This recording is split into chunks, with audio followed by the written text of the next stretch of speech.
नमस्कार दोस्तों आज हम वास्तुशास्त्र में बात करने वाले हैं रिलेशनशिप की। बहुत बार हमारे घर में हम महसूस करते हैं कि रिलेशंस आपस में लोगों के बड़े ख़राब हो रहे हैं। अब वो रिलेशन हो सकता है कपल का रिलेशन आपस में ख़राब हो रहा हो, दूसरा हो सकता है पेरेंट्स का अपने बच्चों के साथ रिलेशन ख़राब हो रहा हो, या बच्चों का ही आपस में उस घर में रहते हुए रिलेशन ख़राब हो रहा हो। इस तरीके से बहुत बार हम घरों में देखते हैं अलग अलग टाइप के रिलेशनशिप इश्यूज़ आ रहे होते हैं। और आजकल 100% घरों में हम देखते हैं दोस्तों, कहीं ना कहीं कोई ना कोई दो भाइयों में लड़ाई हो रही है, कहीं पे कपल में बीच में लड़ाई हो रही है। तो वास्तुशास्त्र में बहुत सारी ऐसी रेमेडीज़ और उपाय हैं जिनको हम करके अपने घर का जो एक माहौल है उसको अच्छा कर सकते हैं, ताकि हमारे घर में भी झगड़े कम हो जाएं। कपल्स बहुत बार अलग हो जाते हैं दोस्तों, छोटे छोटे रिलेशनशिप के छोटे छोटे जो इश्यूज़ घर में क्रिएट होते रहते हैं, एक बिना बात के आर्ग्यूमेंट्स होते हैं। मैंने कपल के यहाँ विजिट किया था, उनके बहुत छोटी छोटी बातों में लड़ाई होती थी कि यहाँ पर बेड पे इसने ये चीज़ रख दी, यहाँ पर ये नहीं करा, मैंने इसको ये छोटी छोटी बातों पे बहुत बड़ी बड़ी लड़ाइयाँ घर में हो जाती हैं दोस्तों। कपल के रिलेशन में वास्तुशास्त्र में बहुत ज़्यादा डीप में बताया गया है। आज इसी विषय पे हम चर्चा करने वाले हैं। इसमें सबसे पहले आता है दोस्तों कपल के रिलेशनशिप की अगर बात करी जाए तो उसमें कपल का जो बेडरूम है वहाँ से रिलेशनशिप की शुरुआत होती है। बेडरूम अगर आपका सही स्थान पे है, वास्तु के अनुसार ठीक दिशा में आपका बेडरूम आ रहा है, तो आपके लिए बहुत ही ज़्यादा फ़ायदेमंद होता है। अगर वही बेडरूम गलत दिशा में आ जाए तो दोस्तों बहुत ही ज़्यादा हानिकारक हो सकता है। अगर किसी भी कपल का बेडरूम गलत दिशा में आ रहा होगा, यानी कि नॉर्थ वेस्ट कॉर्नर में आ रहा होगा, नॉर्थ ईस्ट में आ रहा होगा, ईस्ट में आ रहा होगा, साउथ ईस्ट में आ रहा होगा, ये कपल के लिए बहुत ही ज़्यादा हानिकारक होता है, नुकसानदायक होता है दोस्तों।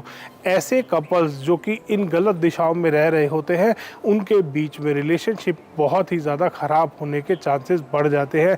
अगर नॉर्थ ईस्ट में कपल का बेडरूम आ रहा है तो वो आपस में उनके छोटी छोटी बातों पे आर्ग्यूमेंट्स होते रहेंगे और डाइवोर्स तक बात जा सकती है। साउथ ईस्ट में अगर कपल का बेडरूम आ रहा है तो ध्यान करेंगे दोस्तों, देख लेना, साउथ ईस्ट में अगर बेडरूम हुआ कपल का तो उनके बीच में आपस में झगड़े रहेंगे, साथ ही साथ फर्टिलिटी इशूज़ उनको बहुत ही ज़्यादा फेस करने पड़ेंगे। इसी तरीके से अगर नॉर्थ वेस्ट में आ रहा है तो दोस्तों कपल कभी भी टिक के नहीं बैठ पाएगा। अब वास्तुशास्त्र में हमारे पास इन सब चीज़ों की रेमेडीज़ और उपाय होते हैं। सबसे पहले हम देखते हैं कपल का बेडरूम साउथ वेस्ट की तरफ होना चाहिए दोस्तों। अगर आपके घर में आपका बेडरूम साउथ वेस्ट में आ रहा है तो आपका रिलेशन बहुत ही ज़्यादा स्टेबल रहेगा, और उस बेडरूम में भी आप अपने रिलेशन को और बेटर करने के लिए, बहुत बार इंसान का अपना नेचर भी होता है, कोई कोई होता है जो बहुत ही ज़्यादा लड़ने वाले स्वभाव का होता है, तो उसको भी ठीक करने के लिए सही स्थान पे पहले तो आपका बेडरूम होना चाहिए, यानी कि नैऋत्य कोण में, वास्तु के अनुसार साउथ वेस्ट डायरेक्शन में आपका बेडरूम होना चाहिए।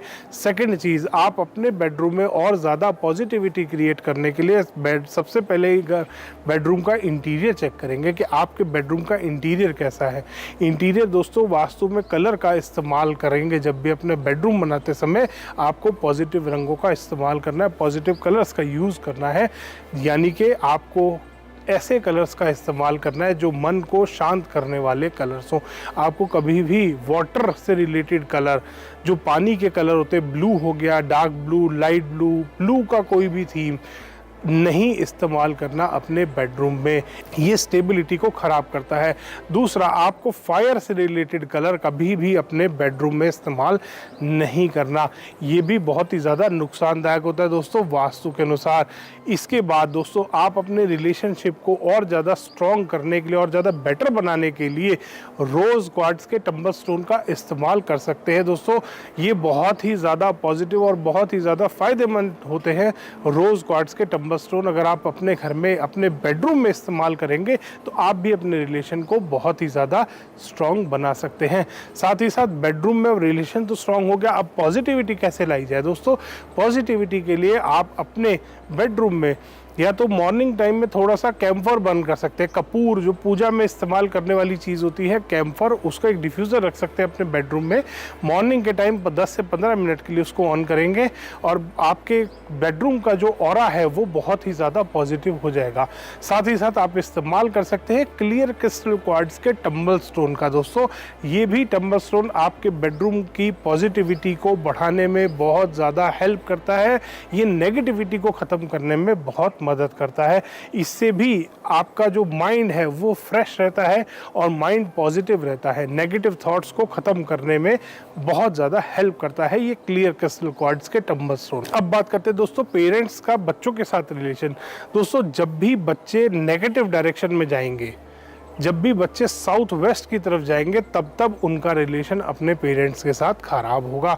अगर पेरेंट्स स्ट्रॉन्ग कॉर्नर में होंगे यानी कि साउथ वेस्ट की डायरेक्शन में होंगे और बच्चे नॉर्थ ईस्ट, नॉर्थ वेस्ट या साउथ ईस्ट में कहीं होंगे तो वो फ़ायदा होगा पेरेंट्स को भी और बच्चों को भी। अगर बच्चे स्ट्रॉन्ग कॉर्नर की तरफ जाएंगे, साउथ वेस्ट की तरफ जाएंगे और parents north east, north west या साउथ ईस्ट की तरफ आएंगे तो उसमें पेरेंट्स को भी नुकसान है और बच्चों को भी नुकसान होता है। दोस्तों बहुत बार हमने देखा है कि पेरेंट्स का बेडरूम नॉर्थ ईस्ट में आ रहा होता है, घर का फेसिंग इस तरीके से होता है कि मास्टर बेडरूम एंड में जो बन रहा होता है वो नॉर्थ ईस्ट में होता है, बच्चे रह रहे होते हैं साउथ ईस्ट में, साउथ में या वेस्ट में। दोस्तों ऐसे घरों में बच्चों की अपने पेरेंट्स के साथ बहुत ही ज़्यादा मिसअंडरस्टैंडिंग रहती है और डिफरेंस ऑफ ओपिनियन रहता है। तो अगर आपके भी घर में ऐसा हो रहा है तो आज ही बच्चों का बेडरूम नॉर्थ ईस्ट की तरफ शिफ्ट करें और अपना बेडरूम साउथ वेस्ट की तरफ शिफ्ट करें। दोस्तों धन्यवाद। दोस्तों वीडियो पसंद आया तो इसको लाइक करें, शेयर करें और चैनल को सब्सक्राइब करना ना भूलें।